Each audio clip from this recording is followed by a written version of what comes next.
Welcome back to our YouTube channel guys. So guys, जितने भी student है जो कि डीयू में फर्स्ट ईयर पीजी के लिए अप्लाई कर रहे हैं और फेज 2 का जो फॉर्म है वो कैसे फिल करना है, इसके लिए बहुत कमेंट आ रहे थे कि सब्जेक्ट सेलेक्ट कैसे करने हैं।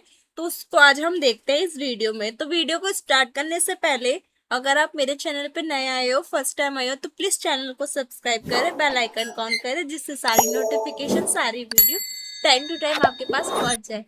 डिस्क्रिप्शन में आपको मेरा टेलीग्राम का लिंक मिलेगा, वहां ज्वाइन हो सकते हो, वहां से भी आप सारी इंफॉर्मेशन ले सकते हो। एंड आप यूट्यूब को सब्सक्राइब करोगे, बेल आइकन ऑन करोगे, तो आपके पास सारी नोटिफिकेशन, आगे के प्रोसेस एंड रिगार्डिंग आपके 1 ईयर पीजी, सॉल का 1 ईयर पीजी, रेगुलर का 1 ईयर पीजी, सबके बारे में इंफॉर्मेशन टाइम टू टाइम मिल जाएगी।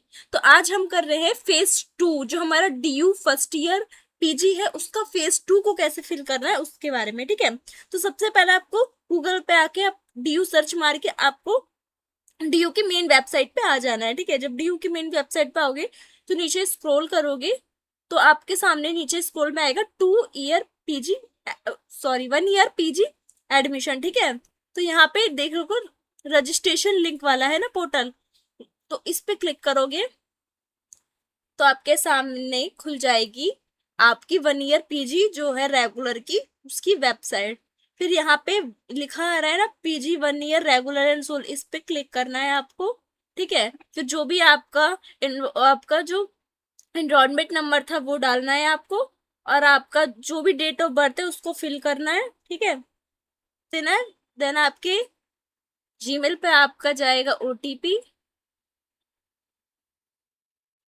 हमें क्या करना है बस, पहले तो हमें जो हमारी नीचे सीजीपी आ रही है ना लिखी हुई, एसजीपी आ रही है ना लिखी हुई, उसको अपने मार्कशीट खोल के चेक करना है कि सेम तो है ना। अगर सेम नहीं है तो यहाँ पे आप रेस क्वेरी का जो आ रहा है ऑप्शन, उस पे आप क्लिक करके रेस कर सकते हो। ठीक है, तो आपको अगर सेम सेम है तो आप वेरीफाई, पहले तो ये सब तो भरना ही है हमें, अपने डिसिप्लिन के सब्जेक्ट, मतलब हमारे मेजर सब्जेक्ट वो बाद में भरेंगे। पहले हमें ये करना है कि हमें सीजीपी हर सेमेस्टर की एसजीपीए पे जाना है, सॉरी, और देखना है कि हमारे मार्कशीट से मैच हो रही है तो पहले वेरीफाई कर ले। देखो, सेमेस्टर 2 का भी मैंने वेरीफाई कर लिया। अब आए सेमेस्टर थर्ड पे। ठीक है, सेमेस्टर थर्ड में, अब सेमेस्टर थर्ड, सेमेस्टर 4, ऐसे ही सारे प्रोसेस 8 तक करना है। आपको देखना है अपनी मार्कशीट में कि कैसे आपका एसजीपीए मैच हो रहा है कि नहीं हो रहा। नहीं हो रहा तो यहाँ पे नीचे आपका रेज अ क्वेरी का ऑप्शन आता है। ओके,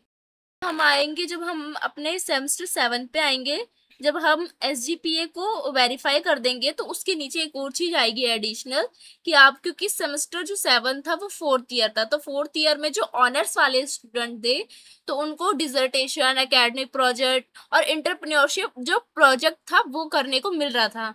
बट जो बीए प्रोग्राम के बच्चे थे उनके पास ये सारे ऑप्शंस नहीं थे, उन्होंने कोई रिसर्च पेपर वगैरह नहीं बनाया था। तो यहाँ पे साफ लिख रखा है for BA programme, BCom, and जो बीसेक वाले बच्चे हैं उनको क्या सिलेक्ट करना है, उनको ये कोर्स वर्क सिलेक्ट करना है। किसको? बीए प्रोग्राम, बीकॉम प्रोग्राम, इनको प्रोग्राम वाले बच्चों को। और जो ऑनर्स कर रखे हैं, और ऑनर्स में आपने इन तीनों में से जो भी कर रखा है उस पर आप अपना सिलेक्ट कर देना। ठीक है, फिर अपने आप जो सेमेस्टर 7 की जो एसजीपी है उसको भी आप देख लेना अपने मार्कशीट से, और फिर वेरीफाई कर देना। वेरीफाई कर दोगे फिर आपका आएगा सेमेस्टर 8 वाला ऑप्शन। ठीक है, तो सेमेस्टर 8 में आप आओगे तो यहाँ पे लिखा है course work subject for semester 8। तो सेमेस्टर फर्स्ट में हमने चूज कर लिया डीएससी के 3 सब्जेक्ट। फिर सेमेस्टर 2 पे जाएंगे, सेमेस्टर 2 में भी हम डीएससी सिलेक्ट कर लिया, हमने डीएससी सिलेक्ट कर लिया और डीएससी सिलेक्ट कर लिया। ठीक है, 3 सब्जेक्ट चूज कर लिए। फिर हम सेमेस्टर 3 पे जाएंगे, यहाँ पे भी हम 3 सब्जेक्ट डीएससी, डीएससी और डीएससी करेंगे। फिर हम फोर्थ में जाएंगे, फिर हम यहाँ पे 3 सब्जेक्ट चूज करेंगे, डीएससी, डीएससी, डीएससी। फिर हम फिफ्थ में जाएंगे, फिर हम यहाँ पे सब्जेक्ट चूज करेंगे। यहाँ देखो, जब हम 5th सेमेस्टर में आए तो हमारे मेजर सब्जेक्ट बढ़ गए थे, एक डीएससी सब्जेक्ट जोड़ दिया गया था डीएससी के साथ। ठीक है, तो 3 हमारे डीएससी सब्जेक्ट हो गए, पहले तो उसको सिलेक्ट कर लिया, और एक हो गई हमारे डीएसई। तो उसको भी सिलेक्ट कर लिया। अब सेमेस्टर 6 में भी हमारे 4 मेजर सब्जेक्ट होंगे, जिसका नाम है डीएससी, डीएससी, डीएससी और डीएससी। ठीक है। फिर हम आते हैं सेमेस्टर 7 पे। सेमेस्टर 7 में भी हमारे 4 मेजर सब्जेक्ट है, डीएससी, डीएससी, डीएससी और डीएससी। फिर आते हैं हम सेमेस्टर 8 पे। यहाँ पे भी हमारे 4 मेजर सब्जेक्ट है, डीएससी, डीएससी, डीएससी और डीएससी। ठीक है। तो पूरा हो जाता है यहाँ पे कंप्लीट। तो अब तो फिर उसके बाद आपको क्या कर देना है, कंफर्म मेजर जो सब्जेक्ट सिलेक्शन है, क्योंकि अगर आपने मेजर सब्जेक्ट सारे फिल कर लिए, उसके बाद आपको ये कर देना है,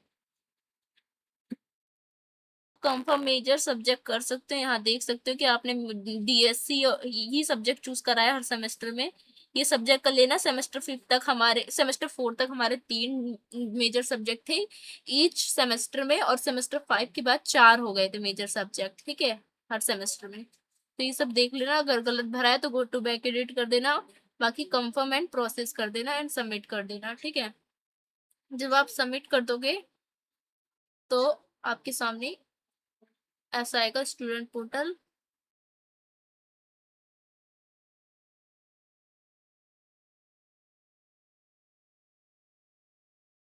के बाद आपको इस पे, अगर आपको लगता है कि आपने सब सही भरा, तो उसके बाद आपको यहाँ पे टिक कर देना है कि आपने ये पढ़ लिया। ठीक है, और फिर सबमिट कर देना है।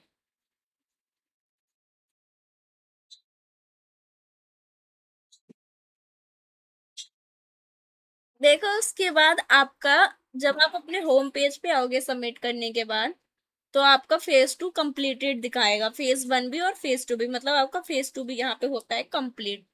तो इस प्रोसेस को आपको ऐसे ही करना है। बाकी जो बीए प्रोग्राम के स्टूडेंट है, उनको मैं बता दूं, जो उसमें आ रहा था कि उन्होंने जो कोर्स सब्जेक्ट चूज करा था, तो कोर्स सब्जेक्ट में आप हिस्ट्री डाल सकते हो। और क्या ही डालोगे, हिस्ट्री डालोगे, क्योंकि आपका कोर्स सब्जेक्ट हिस्ट्री था। कोई प्रोजेक्ट वर्क कुछ तो कराया नहीं गया था, सब्जेक्ट लिखा हुआ है, कोर्स लिखा हुआ है। तो हिस्ट्री में मेजर लेके कर रहे थे बी प्रोग्राम वाले।